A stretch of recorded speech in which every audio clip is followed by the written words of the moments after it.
Giorno 25 è un interessante appuntamento con l'arte al Piazzale Caos, ne parliamo con chi personalmente ne ha curato l'intera manifestazione.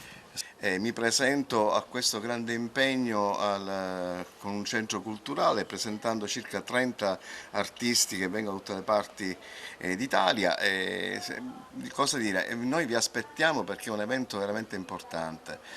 Pirandello non va dimenticato, lo stiamo dedicando proprio a Luigi Pirandello, infatti ci sarà un trofeo Luigi Pirandello che verrà consegnato a un artista che ha dato maggiore visibilità e credibilità attraverso i critici che verranno da varie parti d'Italia e anche nello stesso tempo direttori di varie accademie. È un evento che spero che Agrigento cominci a svegliarsi con gli eventi artistici, perché io non sono di Agrigento, sono di Palermo, però sono orgoglioso oggi di abitare ad Agrigento, in questa meravigliosa città dei templi che chiaramente forse qualunque nazione vorrebbe per la sua estensosità e bellezza architettonica. Non dimenticando chiaramente che siamo in una fase un po' particolare, le precauzioni non sono mai tante nel venire a visitare questa mostra, ci sarà una conferenza stampa, ci sarà, non dico, uno spettacolo un po' particolare che è fuori uso di quello che si possono fare, ci saranno dei pittori, degli scultori.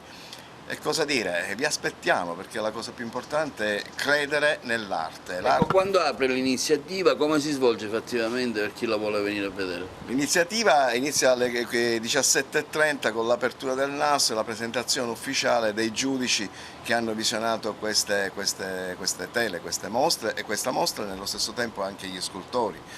Diciamo, poi ci sarà un brindisi inaugurale e poi tutto il resto che sarà una sorpresa, ci sarà della musica fatta in una soffia molto simpatica e chiaramente poi la consegna dei trofei, che chiaramente è una cosa importante che gli artisti chiaramente meritano e che chiaramente vengono visualizzati da voi agrigentini che venite ad onorarci, a noi che veniamo da tante parti della Sicilia e d'Italia.